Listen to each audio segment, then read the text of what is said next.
অনেক দিন গুরুকুলে তিনি থাকলেন। এরপরে মথুরায় তিনি ফিরে গেছেন। কৃষ্ণ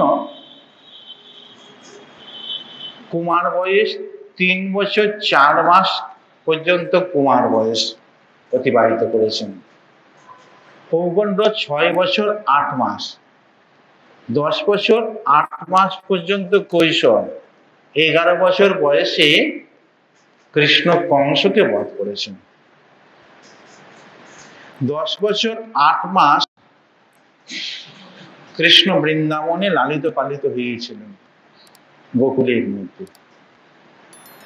তা কৃষ্ণ যখন তিনি মথুরায় ফিরে এলেন, মথুরাবাসীগণ আনন্দিত, সকল উৎফুল্লিত। সকলেই কৃষ্ণকে পেয়ে আনন্দ উৎসব করছে। অনেকদিন পরে কৃষ্ণ ফিরে এসেছেন, কিন্তু কৃষ্ণের মনের মধ্যে কোনো আনন্দ নেই, বিষাদের ছায়া। কেন? কৃষ্ণ সেই অক্রূরের সঙ্গে কংসকে বধ করতে মথুরায় এসেছেন।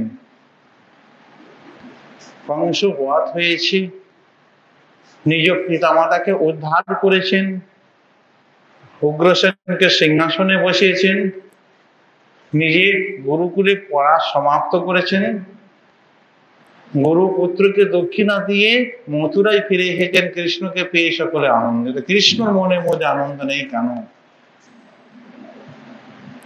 10 বছর 8 মাস যেখানে তিনি অতিবাহিত করে এলেন, সেই স্মৃতি কি ভুলতে পারেন? বৃন্দাবনে নন্দ মহারাজ যশোদার প্রতি তার যে প্রীতি, বাৎসল্য রসের প্রীতি, সেই জন্য তিনি কি করছেন? কৃষ্ণ বলরামকে পেয়ে মথুরাবাসীগণ আনন্দ করছেন, আর কৃষ্ণ বিষাদের মধ্যে বসে রয়েছেন। তিনি রাজ্য শাসন করেছেন, পিতামাতার সেবা করেছেন, আত্মীয় স্বজনের দেখাশোনা করেছেন, মথুরাবাসীগণের প্রতি সৌজন্য স্থাপন করেছেন। সকল কি যার প্রতি যেমন ব্যবহার সেইরূপ ব্যবহার করেছেন, কিন্তু অন্তরের মধ্যে আনন্দ নেই, নিরানন্দময় তার হৃদয়। কৃষ্ণ ভাবছেন এই মথুরাবাসীগণ আনন্দে মেতে রয়েছে, কিন্তু আমার বৃন্দাবনের মধ্যে বৃন্দাবনবাসীগণ তারা আজকে তাদের মনের মধ্যে আনন্দ নেই আমার জন্যই। আমি তাদের জীবন সর্বস্ব, আমাকে ছাড়া তারা কিছু চেনে না, জানে না, এবং আমাকে নিয়েই তাদের গমন, আমাকে নিয়েই তাদের শয়ন, আমাকে নিয়েই তাদের ভোজন। সেই আমি তাদের কাছ থেকে দূরে সরে এসেছি। কংসকে বধ করার পরে আমি আমার পিতাকে বলেছিলাম, আমি অতি শীঘ্র রাজকার্য শেষ করে তোমার ওখানে যাব, অতি শীঘ্র ফিরে আসবো। কিন্তু দীর্ঘদিন হলো, গুরুকুলে শিক্ষা লাভ করলাম, গুরুপুত্রকে প্রদান করলাম, কিন্তু আমি তাদের কোনো খবর পাইনি। কৃষ্ণের হৃদয়ে আজ ব্রজবাসীগণের বিরহ। কেমন আছেন বৃন্দাবনবাসীগণ, কেমন আছেন নন্দ মহারাজ, কেমন আছেন যশোদা, কেমন আছেন সখাগণ, কেমন আছেন ব্রজের গোপিকাগণ, কৃষ্ণ জানেন না। ভক্তগণ ভগবানের জন্য ক্রন্দন করেন, আজকে ভগবান ভক্তের জন্য ক্রন্দন করছেন। এবং চিন্তা করলেন বৃন্দাবনে খবর নেবার জন্যই কাকে পাঠানো যায়। এমন একজনকে পাঠাতে পারবো যে শিক্ষিত, জ্ঞানী, আবার 2 শোকের মধ্যে থেকে উপদেশ দিয়ে সান্ত্বনা প্রদান করতে পারে। উদ্ধবকে তিনি এই জন্য বিচার বাছাই করলেন যে উদ্ধবই একমাত্র যোগ্য পাত্র। সেই উদ্ধবকে বৃন্দাবনে পাঠাচ্ছেন, সেই হিসাবে নাম হচ্ছে উদ্ধব সন্দেশ। সন্দেশ মানে সংবাদ, সন্দেশ মানে ভালো খবর। আমরা সন্দেশ মানে মনে করি মিষ্টি, কিন্তু সন্দেশে আর একটা অর্থ হচ্ছে মিষ্টির দোকানে সুস্বাদু মিষ্টি। এখানে এই মিষ্টির দোকানের নাম হচ্ছে গোপীনাথ মিষ্টান্ন ভান্ডার। সেই মিষ্টান্ন ভান্ডারের কারিগর কে? রাধারানী। এবং বিক্রেতা কারা? হচ্ছে গোপীগণ। ক্রেতাকে উদ্ধব। কি দিয়ে বিক্রি করা হয়? মিষ্টি মানে ওই মিষ্টান্ন ভান্ডারে মিষ্টি হচ্ছে লালসা বা উৎকণ্ঠা। আস্বাদন করে কি? হচ্ছে শ্রবণ কীর্তনকারী ভক্তগণ। কিসের সংবাদ? বৃন্দাবনে কৃষ্ণের বিরহে ব্রজবাসীগণের উৎকণ্ঠা কিরূপ সেই সম্বন্ধে সংবাদ। কৃষ্ণ রাজপ্রসাদের উপরে মথুরায় ফিরে এসে মথুরায় সকলে আনন্দ করছেন, কৃষ্ণ রাজপ্রসাদের উপরে দাঁড়িয়ে যমুনার তীরে তাকিয়ে রয়েছেন আর মনে মনে চিন্তা করছেন, এই যমুনার মধ্যে আমি কতই না লীলা করেছি, যমুনার মধ্যে কালিনাগকে বধ করেছি, যমুনার মধ্যে সহিত প্রচারণ করতে করতে গিয়েছি। সেই যমুনার দিকে তিনি সেই পূর্ব লীলা বৃন্দাবনের লীলাকে স্মরণ করছেন। ভক্ত উদ্ধবকে তাই পাঠাচ্ছেন ব্রজে মাতা পিতার সংবাদ নেওয়ার জন্য এবং নিজের সংবাদ মাতা পিতার কাছে পৌঁছানোর জন্য। এখন প্রশ্ন, কৃষ্ণ বৃন্দাবন ত্যাগ করে মথুরা এসেছেন, কংস বধ করে কেন ফিরে গেলেন না তিনি? প্রথম প্রশ্ন। যদি তিনি একবারে না যান, মাঝে মাঝে যান না কেন? যদি না গিয়ে থাকেন, বৃন্দাবনে ব্রজবাসীগণকে মথুরায় এনে কেন রাখেন না? এই প্রশ্নের উত্তরে বলা যায় যে প্রীতি হচ্ছে কারণ। প্রীতি ভালোবাসা যেখানে রয়েছে সেখানে মানুষ থাকতে চায়, যেখানে প্রীতি ভালোবাসা নেই সেখানে মানুষ থাকতে চায় না। যে যেমন ভাবে ভগবানকে আরাধনা করে ভগবান তাকে সেইভাবে তার কাছে প্রকাশিত হন। কংসের মৃত্যু হয়েছে, কংসকে মেরেছেন কৃষ্ণ, কংসের দুই স্ত্রী তারা বিধবা হয়ে গেছে, তারা তার পিতা জরাসন্ধের কাছে আশ্রয় গ্রহণ করেছে। কৃষ্ণ বৃন্দাবনে যদি থাকেন তাহলে জরাসন্ধ জানতে পেরে যাবে যে কৃষ্ণই তার শত্রু, বৃন্দাবনের মধ্যে জরাসন্ধ আক্রমণ করবে। কিন্তু জরাসন্ধ যদি বৃন্দাবনে আক্রমণ করে, ব্রজবাসীগণের সেরূপ কোনো অস্ত্র নাই যে জরাসন্ধের আক্রমণকে প্রতিরোধ করবে। সেই ভয়ে কৃষ্ণ বৃন্দাবন যাচ্ছেন না। আর কৃষ্ণ যদি চিরদিন না থাকেন, মাঝে মাঝে যেতে পারেন বৃন্দাবন, বলছেন না তাও সম্ভব নয়। কেন? যদি কৃষ্ণ মাঝে মাঝে বৃন্দাবন যান তাহলে জরাসন্ধ বুঝতে পেরে যাবেন কোন পথ দিয়ে যাচ্ছেন এবং কৃষ্ণের প্রীতির বস্তু কোথায় রয়েছে, এবং যে কোনো সময় জরাসন্ধ গোকুলের মধ্যে আক্রমণ করে গোকুল বাসীকে অত্যাচার করতে পারেন। এই জন্য কৃষ্ণ যান না। আমার কোথাও যেতে গেলে এই মথুরার মধ্যে বসুদেব এবং দেবকীর অনুমতি নিয়ে কৃষ্ণকে যেতে হয়, আবার ফিরে চলে আসতে হয়। কৃষ্ণ বৃন্দাবন গেলে তো ফিরে আসতে পারবেন না। যিনি বৃন্দাবন গিয়েছেন, ওই জন্য আমাদের যে রথযাত্রা হয়ে থাকে, রথযাত্রার সময় নীলাচল থেকে সুন্দরাচল যাত্রা, দ্বারকা বা কুরুক্ষেত্র থেকে বৃন্দাবনের দিকে কৃষ্ণের যাত্রা। গৌর অনুগামী ভক্তগণ জগন্নাথকে কৃষ্ণ, বলদেব এবং সুভদ্রা এই তিনজনকে তার নিত্য বৃন্দাবনের মধ্যে নিয়ে যাচ্ছেন। এই জন্য গৌর ভক্তগণ তারা কি করে থাকেন, তারা ওই ভগবানকে বৃন্দাবনে নিয়ে যান, বৃন্দাবনে রেখে দিয়ে আসেন, আর উল্টো রথের সময় তারা আর দর্শন করেন না। গৌরীয় ভক্তগণ উল্টো রথ দর্শন করেন না, জন্য তারা বৃন্দাবন বিহারী কৃষ্ণের ভক্ত, তারা কৃষ্ণকে বৃন্দাবনে রেখে যাতে চান। আরাধ্য ভগবান বোঝেশ তনয় তদ্ধাম বৃন্দাবন। আমাদের আরাধনার বস্তু কি? ব্রজেন্দ্রনন্দন কৃষ্ণ, তার ধাম কোথায়? বৃন্দাবন ধাম। এই বৃন্দাবন ধামে কৃষ্ণকে রাখতে চান।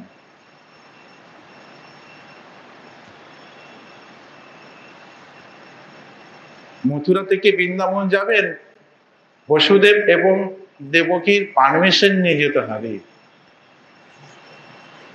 আর দেবকী বসুদেব সহজে বৃন্দাবন যেতে পারমিশন দেবেন না।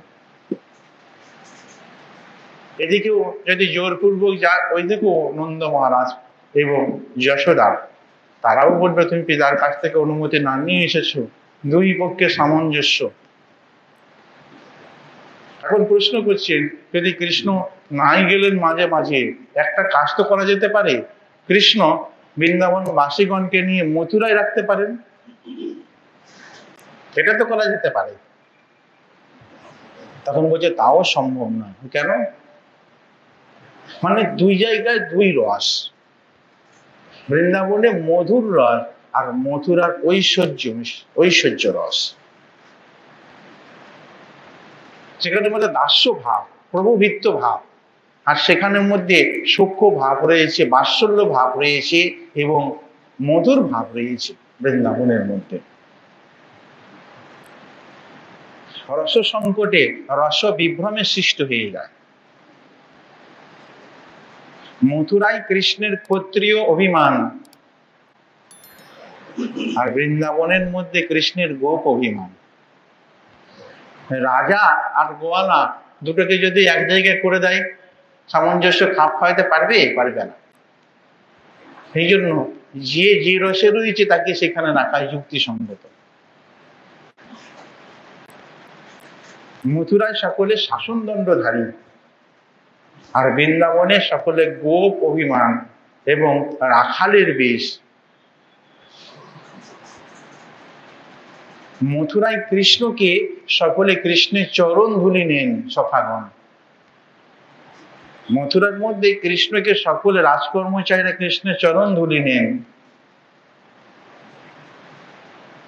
আর বৃন্দাবনে গোপ বালকরা কৃষ্ণের কাঁধে চড়েন। তুমি হেরে গেছো, তুমি নন্দ মহারাজের পুত্র হতে পারো, কিন্তু হেরে গেছো।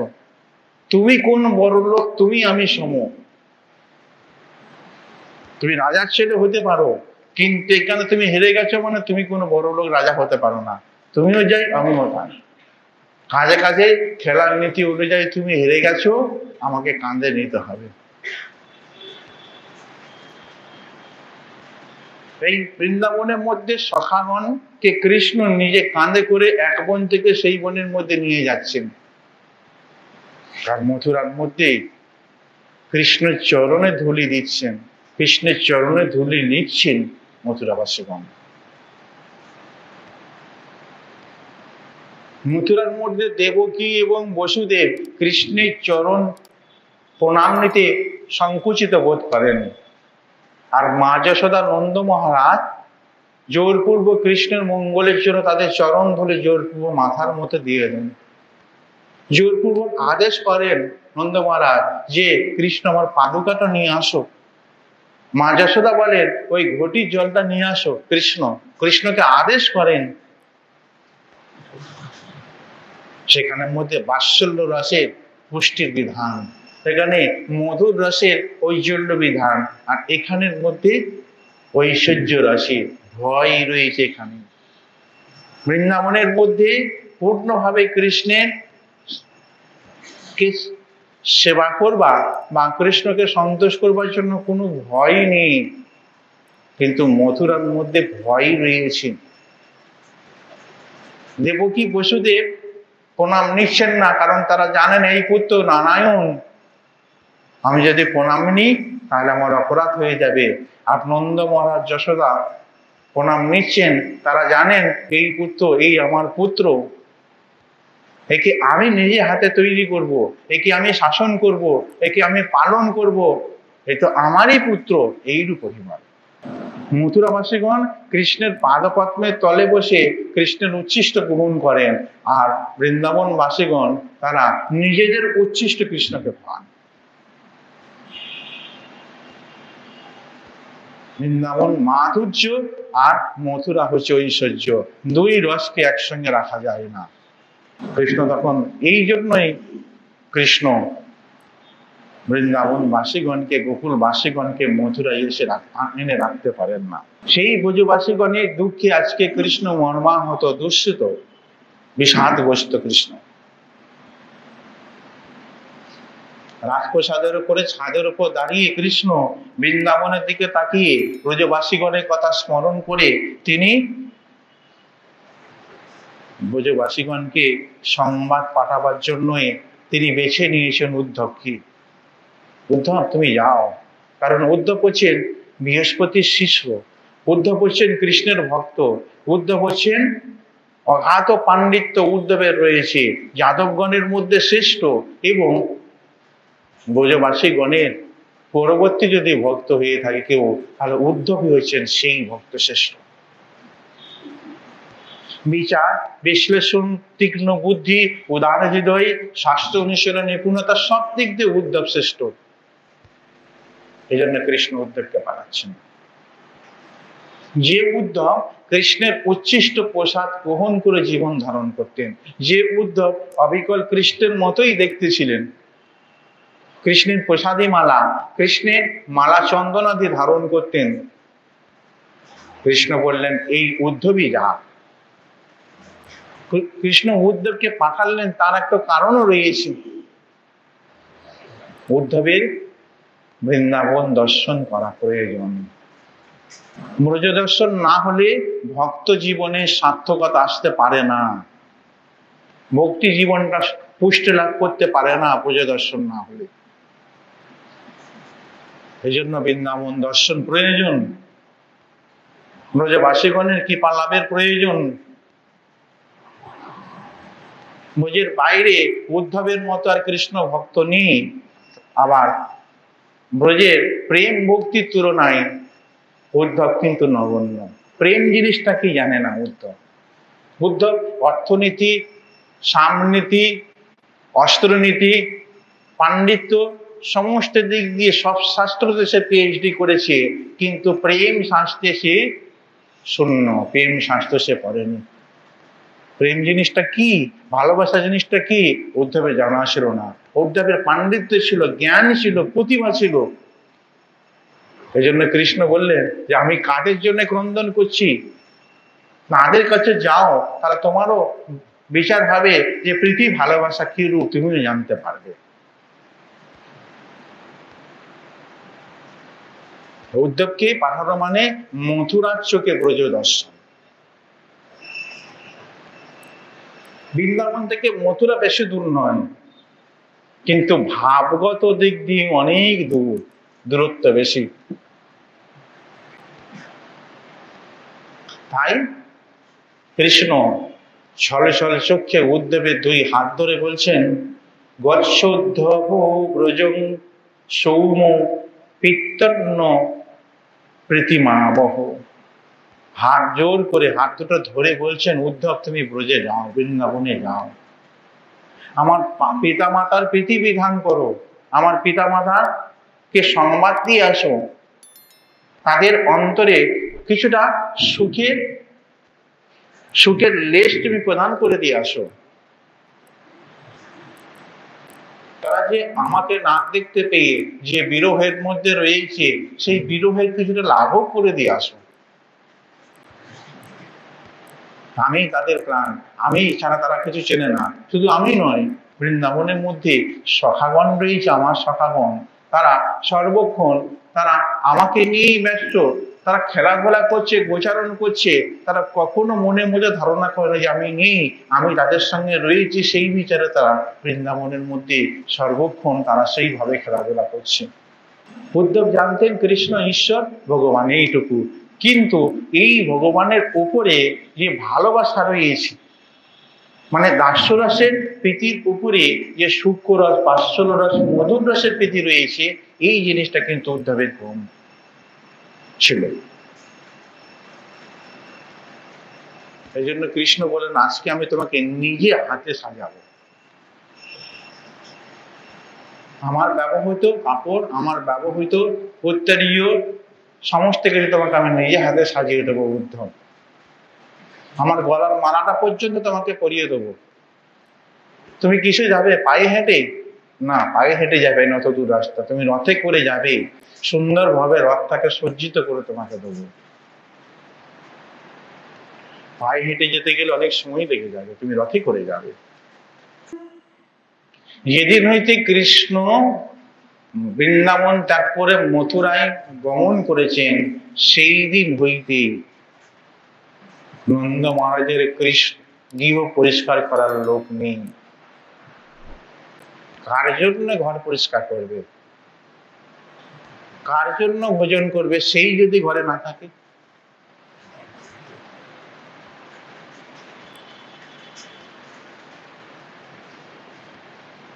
যশোদা দেবীর রান্নাঘরে মাকড়সা জাল পড়ে গেছে, রান্না করতেই ভুলে গেছেন।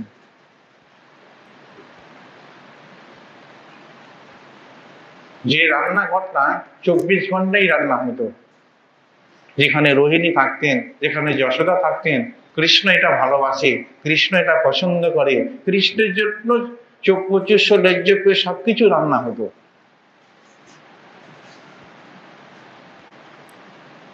সেই স্থানে আজকে জাল পড়ে গিয়েছে, মাকড়সা জাল। নন্দ মহারাজ কোন রকম ভাবে উদ্ধবকে সম্মান করে বসতে দিলেন। অতিথিকে প্রথমে আপ্যায়ন, তাকে আসন দিয়ে বসাতে হয়, তারপরে তার সঙ্গে মিষ্টি বাক্য বলে তারপরে ভোজন করাতে হয়। তা ভোজন করাবে কি? রান্নাঘরে তো পুরো সেকলতলা রয়েছে, রান্নাঘরেতে কোনো রান্নার কোনো ব্যবস্থা নেই। যেদিন হইতে কৃষ্ণ বৃন্দাবন ত্যাগ করে মথুরায় গিয়েছেন, সেই দিন হইতে নন্দ মহারাজ এবং যশোদা খাওয়া বন্ধ করে দিয়েছেন। পাড়া প্রতিবেশী কোন রকম জোর করে তাদেরকে খাইয়ে দেয়।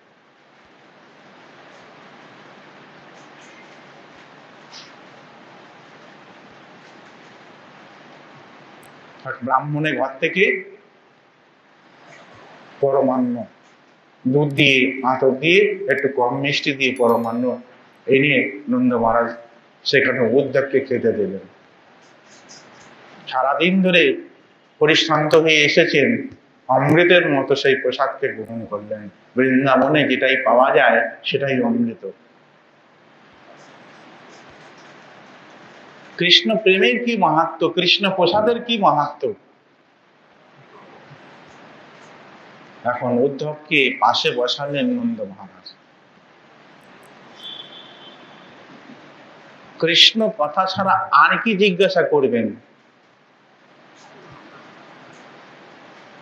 অনেকক্ষণ চুপচাপ থাকলেন।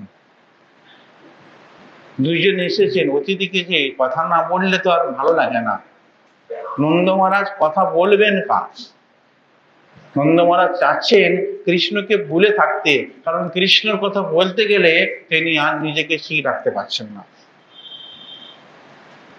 এই জন্য অতিথি এসেছেন উদ্ধবকে বললে, হ্যাঁ জানি তুমি কৃষ্ণ, তুমি মথুরা থেকে তুমি এসেছো, অগ্রসেন তোমাকে পাঠিয়েছি। বসুদেব দেবকীকে দুরাচারী কংস খুব কষ্ট দিয়েছে, যন্ত্রণা দিয়েছে।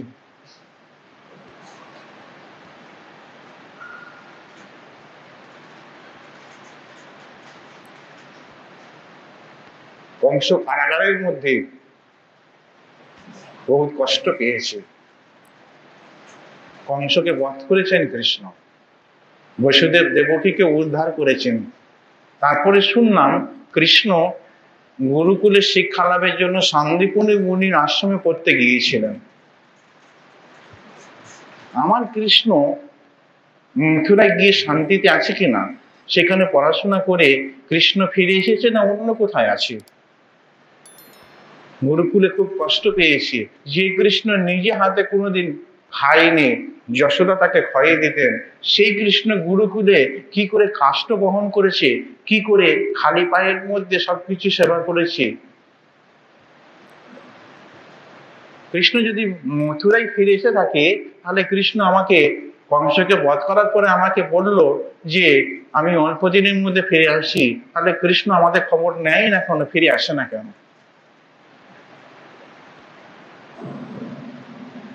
উদ্ধব বিস্মিত হয়ে গেছেন।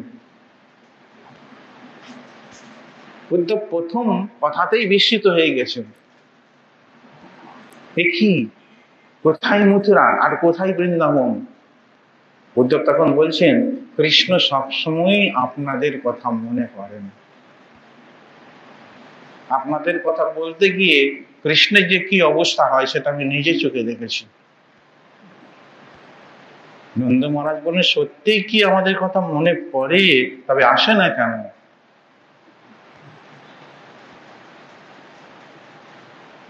আর সেই দিন কবে আসবে কৃষ্ণকে দর্শন পাবো? বলতে বলতে নন্দ মহারাজ বর্ণন করতে শুরু করলেন।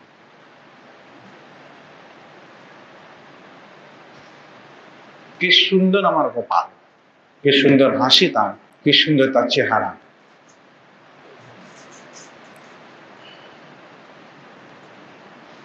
অনেকক্ষণ চুপ করে থাকার পর বলল, উদ্ধব,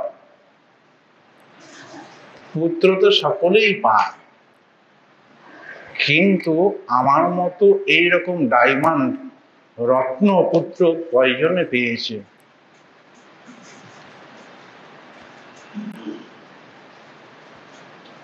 ভীষণ কালীয় নাগকে এই আমার কৃষ্ণই দমন করেছিল। গিরিরাজ গোবর্ধনকে 7 দিন ধরে ধারণ করে ব্রজকে বাঁচিয়েছিল। দাবানলে আমরা যখন ভীত হয়ে গেছিলাম, তখন দাবানল পান করে কৃষ্ণ ব্রজের সকল গাভীগণ আমাদেরকে রক্ষা করেছিল। কৃষ্ণের যে গুণ সারা জীবন ধরে বর্ণনা করেও শেষ করতে পারবো না। এমন রত্নকে দূরে রেখে আমি কি করে বেঁচে আসি আমি নিজে জানি না। উদ্ধব এতক্ষণ নন্দ মহারাজের বাৎসল্য ভাবটাকে দেখছিলেন, শুনছিলেন।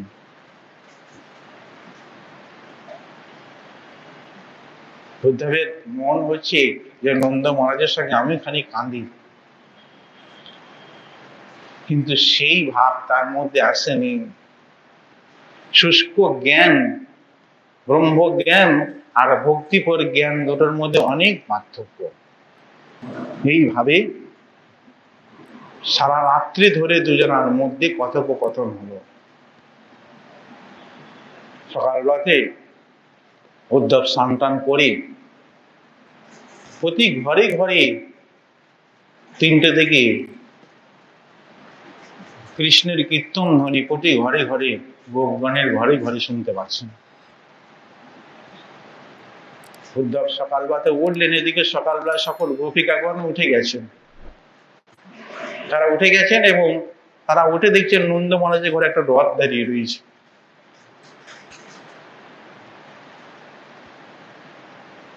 তাহলে কি কৃষ্ণ এসেছে? উৎসুক হয়ে করে সেই রথের কাছে এলেন। এদিকে উদ্ধব স্নান করে নিয়েছে, তিনি সেখানে গিয়ে উপস্থিত হলেন। তখন গোপিকাগণ বললেন, এটি তো কৃষ্ণ নয়, কৃষ্ণের মতোই সেজি কৃষ্ণ নিজে আসে না, চাকরকে পাঠিয়েছে।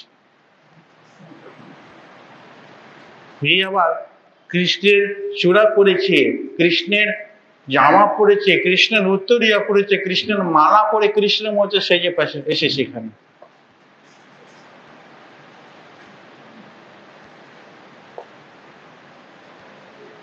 সেখানের মধ্যে গেলেন, গোপিকাগণের মধ্যে সমস্ত গোপিকাগণ উদ্ধবকে বসবার জন্য আসন দিল। উদ্ধব কি করলেন, আসনটাকে মাথায় নিয়ে মাটিতেই বসলেন স্পর্শ করে। উদ্ধব বুঝতে পেরে গেছেন এদের প্রেমের কাছে আমার ভক্তি নগণ্য, তুচ্ছ। তখন গোপীগণ বলতে থাকলো, তুমি কৃষ্ণের একজন পার্শ্বদ, এটা আমরা তোমার রূপ দেখেই বুঝতে পেরেছি, তোমার পোশাক দেখেই বুঝতে পেরেছি। আমরা জিজ্ঞাসা করি তোমার মনি তোমাকে কি উদ্দেশ্যে পাঠিয়েছে এখানে? আমাদের সঙ্গে তার সম্বন্ধ কিসে? একদিন আমাদের সঙ্গে তার প্রীতি সম্বন্ধ ছিল, এখন দীর্ঘদিন ধরে প্রীতি চর্চা না করার জন্য সম্বন্ধ চ্যুত হয়ে গেছে। তাহলে কেন এসেছো তুমি?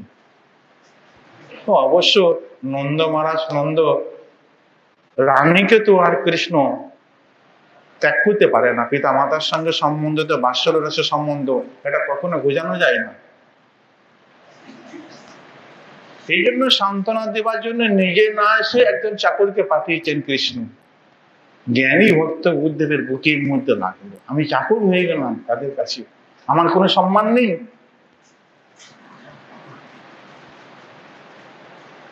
তখন ব্রজ গোপিকাগণ বলছেন, উদ্ধব বলো দেখি, কোন প্রীতি নষ্ট হয়ে যায় আর কোন প্রীতি চিরকাল স্থায়ী থাকে বলো তুমি? কোন ভালোবাসাটা নষ্ট হয়ে যায় আর কোন ভালোবাসাটা সারা জীবনেই থাকে? মৌমাছি ফুলকে ভালোবাসে,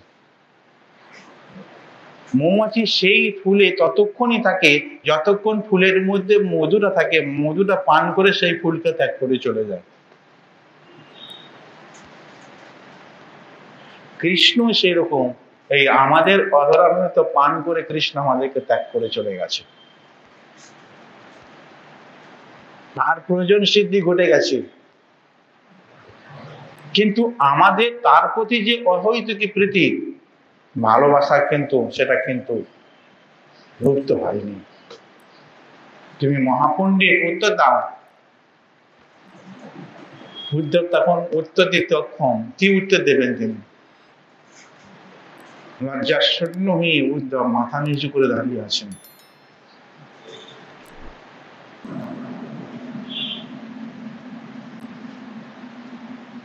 এই কৃষ্ণের বিরহে দেখো আমাদের সখী কি অবস্থা, কাঁদতে কাঁদতে তখন সেই উদ্ধবকে নিয়ে গেলেন, যেখানে রাধারানী একটা কুঞ্জের মধ্যে, তিনি একটা বিগ্রহ ধুলির মধ্যে যেন গড়াগড়ি দিয়ে বিলুণ্ঠিত অবস্থায় তিনি বসে রয়েছেন, অন্যান্য সখীগণ সান্ত্বনা দিচ্ছেন। সেখানে গিয়ে উদ্ধব দেখলেন যে একটা ভ্রমর, আকাশের মধ্যে একটা কাক উড়ে যাচ্ছিল। সেই কাককে দেখে ওই রাধারানী তখন বলছেন যে, এই কাক, তুই মথুরায় উড়ে যাচ্ছিস, মথুরা রাজাকে যে বলবি যে কোনো গৃহে যদি আগুন লাগে তাহলে মানুষের কর্তব্য কি? ঘরের মধ্যে ঘরের লোকদেরকে বের করে দেওয়া কর্তব্য কিনা? তো রাজাকে যে বলবি যে ঘরের মধ্যে পশু পক্ষী যা ছিল সব বের করে দেওয়া উচিত। তা আমাদের হৃদয়ের মধ্যে আগুন লাগিয়ে দিয়ে শিকলটা তুলে দিয়ে চলে গেছে, শিকলটা না খুলে দিলে আমরা কি করে বেরোবো? আমাদের প্রাণ পাখিটাকে বেরিয়ে যেতে পারছে না, কারণ বাইরে থেকে শিকল তুলে রেখে দিয়েছে। সেই শিকলটা কি, আমি ফিরে আসবো এই আসার জন্যই আমরা বেরোতে পারছি না। এইভাবে অনেক রকম ভাবে অনেক উক্তি করলেন। একটা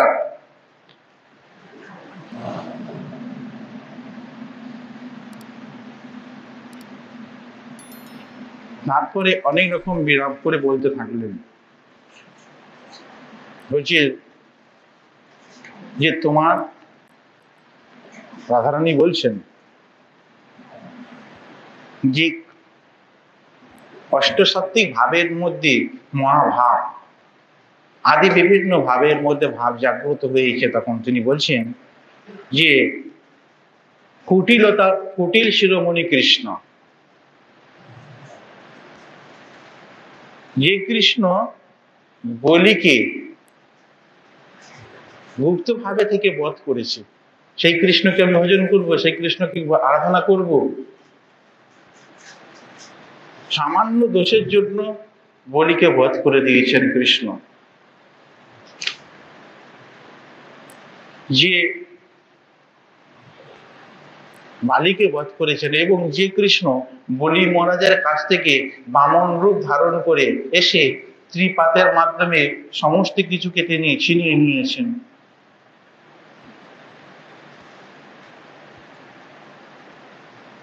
সেই কৃষ্ণের ভজন করে কি লাভ? উদ্ধব দেখছেন যে এই রাধারানী কৃষ্ণেরই নিন্দা করছেন, আমার কৃষ্ণ শুধু কৃষ্ণেরই নামই উচ্চারণ করছি, এটা কি রকম প্রীতি হতে পারে? যে যার নিন্দা করবে তার নাম উচ্চারণ করবে না বেশি, কৃষ্ণেরই নিন্দা করছেন, নিন্দাটা মানে এটাকে বলা হয় আনন্দ মিশ্রিত নিন্দা। কথা ছাড়তে চাই না, প্রেমিক ভক্তের এরকম, তারা কথাকে ছাড়তে চাই না, রাধারানী 24 ঘন্টা সেই কথাই উল্লেখ করছেন। এইরকম ভাবে উদ্ধব দেখলেন, দেখার পরে উদ্ধবের মনের মধ্যে বিচার হলো, এই ব্রজবাসীগণের প্রেমের কাছে আমার সবকিছুই ব্যর্থ, এদের যে প্রেম তার কাছে আজকে আমি ব্যর্থ, আমি নগণ্য, এদেরকে কি সান্ত্বনা দেবো? আমি যদি এদের পাদপদ্মের চরণের ধূলি মস্তকে নিতে পারি তবে আমার এই জন্ম সার্থক হবে। সেই জন্য কি বললেন?